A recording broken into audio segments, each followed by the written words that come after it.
Shalom Shalom, Happy Sunday. Selamat hari Minggu 7 Agustus 2022. Saya Pendeta Caleb Hofer Mintor dalam anugerahnya penuh sukacita sampaikan pesan Tuhan melalui Grace Word, yakni suatu program renungan harian yang disusun dengan disiplin. Kami doakan dengan setia supaya makin dalam kita beroleh pengertian mengenai iman, pengharapan, dan kasih yang terkandung dalam Kristus Yesus. Sungguh besar kerinduan saya bagi saudara sekalian, agar supaya kasih dan kuasa firman Tuhan setiap hari tidak pernah berhenti menjamah hati, menggarap pola pikir kita, dan paling terutama hidup kita boleh sungguh terbukti berubah menuju Christ likeness. Masih dalam season autumn dengan tema bulan ini, bulan Agustus, Declaring King's Mandate. Grace Word hari ini saya berikan judul Yehezkiel Fatsal 42. Sebab demikianlah komitmen baca kitab suci hingga habis memang sudah sampai Fatsal 42 kitab Yehezkiel. Adapun program ini juga di broadcast melalui channel GBI Rock Fluid dengan tajuk Podcast with Jesus. Mari bergegas umat Tuhan kita menuju yakni Fatsal 42 kitab Yehezkiel. Bilik-bilik untuk imam-imam. Lalu diiringnya aku ke pelataran luar bagian utara, dan dibawanya aku ke bilik-bilik sebelah utara, yang berhadapan dengan lapangan tertutup, dan berhadapan dengan bangunan yang di ujung barat. Panjang bangunan bilik-bilik itu di sebelah utara ialah 100 hasta, dan lebarnya 50 hasta.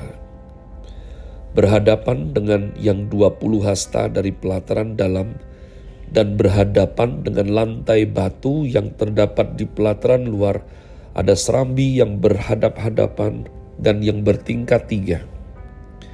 Di depan bilik-bilik itu ada gang menuju ke dalam, yang lebarnya 10 hasta dan panjangnya 100 hasta. Dan pintu-pintu masuknya adalah di sebelah utara.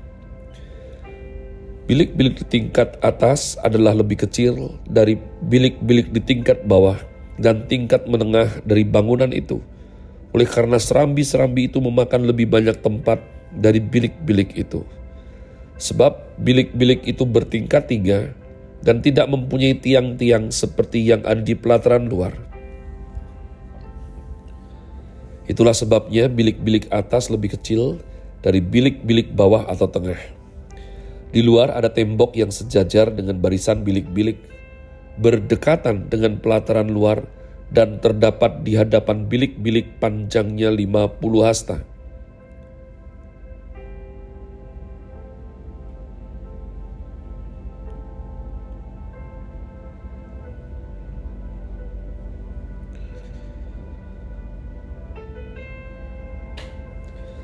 Sebab barisan bilik yang berbatasan dengan pelataran luar panjangnya adalah 50 hasta, tetapi barisan bilik yang berbatasan dengan bait suci panjangnya 100 hasta. Di bagian bawah bilik-bilik ini terdapat pintu masuk dari jurusan timur kalau orang dari pelataran luar ingin masuk ke dalamnya.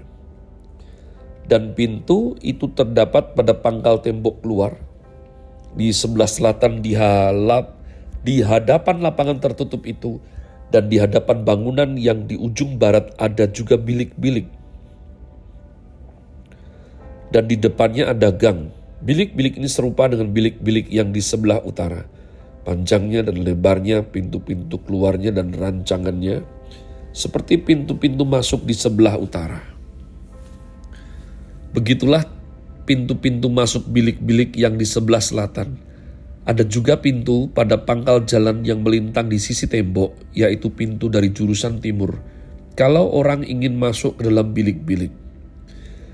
Lalu ia berkata kepadaku, bilik-bilik yang di utara dan bilik-bilik yang di selatan yang menghadap ke lapangan tertutup itulah bilik-bilik kudus,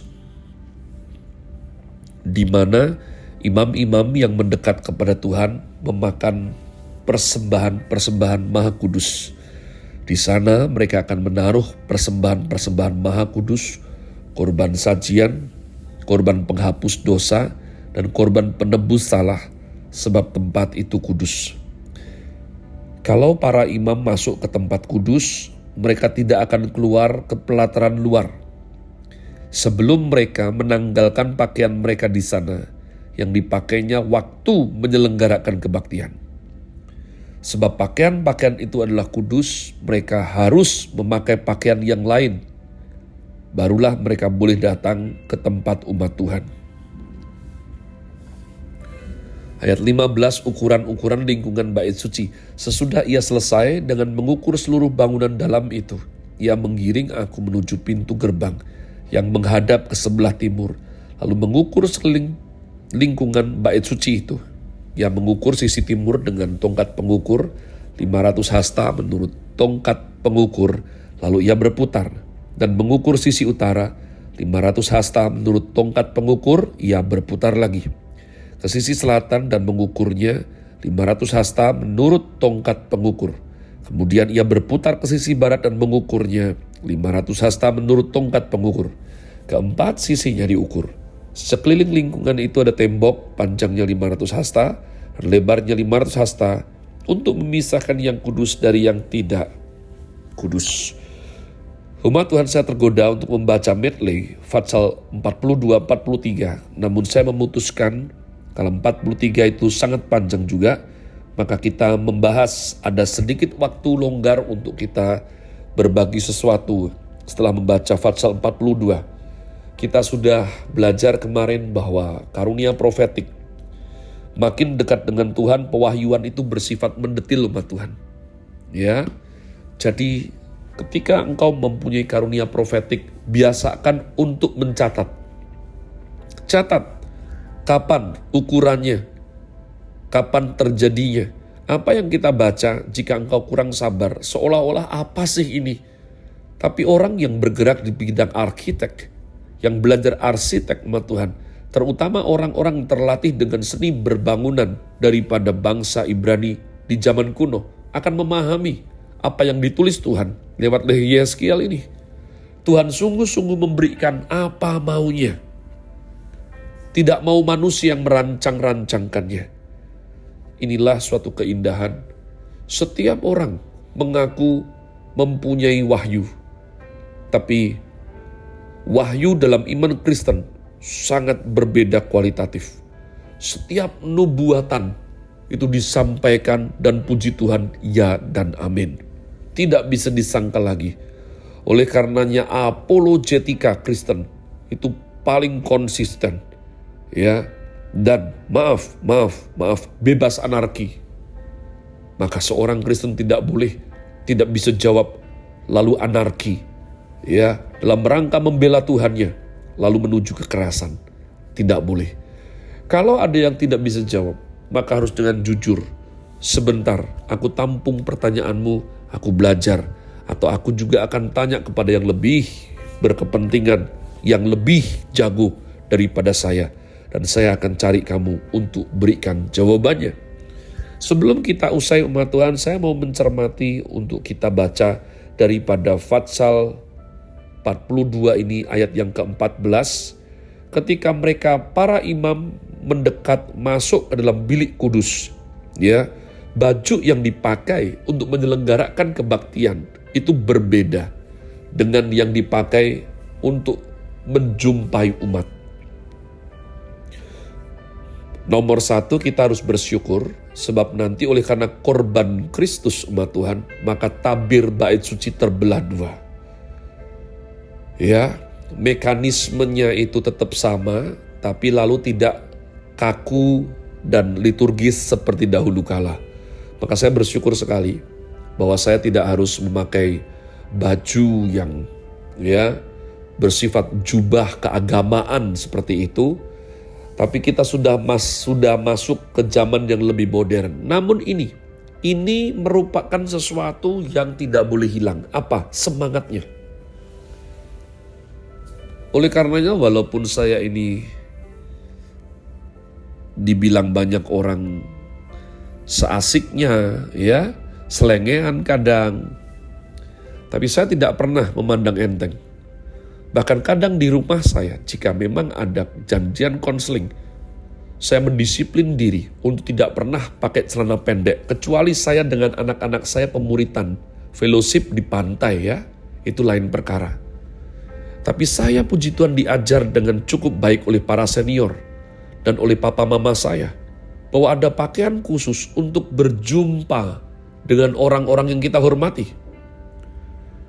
Pada waktu saya mengajukan SIM pertama kali, saya ingat, saya memakai kaos dan saya pulang pakai yang hem.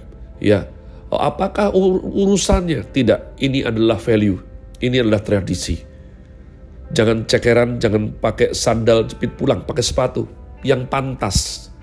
Nah, saya belajar rumah Tuhan. Maka ketika menyiapkan firman Tuhan, ketika melayani Tuhan, saya tahu saya memang tidak seperti hamba Tuhan yang lain, memang yang pakai celana kain terus atau harus memakai jas terus saja. Tapi percayalah, di hati saya tetap mempunyai suatu standar, ya, di mana saya berpakaian kekudusan di hadapan Tuhan. Saya mandi dengan bagus, saya tampil proper karena saya mengerti ketika seorang hamba Tuhan itu berdiri di mimbar, Tuhan pantaskan, Tuhan layakkan, Tuhan tahirkan, maka dia itu serupa etalase untuk kemuliaan Tuhan dinyatakan. Tidak boleh sembarangan. Ada saatnya dulu saya naik dengan, ya, sepatu yang tidak disemir, ada lumpurnya. Semua orang bisa kok pakai alasan, yang penting Tuhan melihat hati. Tapi tidak. Saya bersyukur Roh Kudus ajari saya, keluarga didik saya, memang Tuhan melihat hati, tapi yang kamu tampilkan dengan outfit, dengan fashionmu, pada waktu kamu melayani Tuhan, pada waktu kamu di rumah Tuhan, itu memberitahu kepada dunia, ya, orang macam apa kamu ketika datang kepada junjunganmu, ketika kamu datang kepada pribadi yang kamu akui sebagai Tuhan, sebagai Juru Selamat. Sekali lagi, Happy Sunday. Tuhan Yesus memberkati saudara sekalian. Sola Gratia.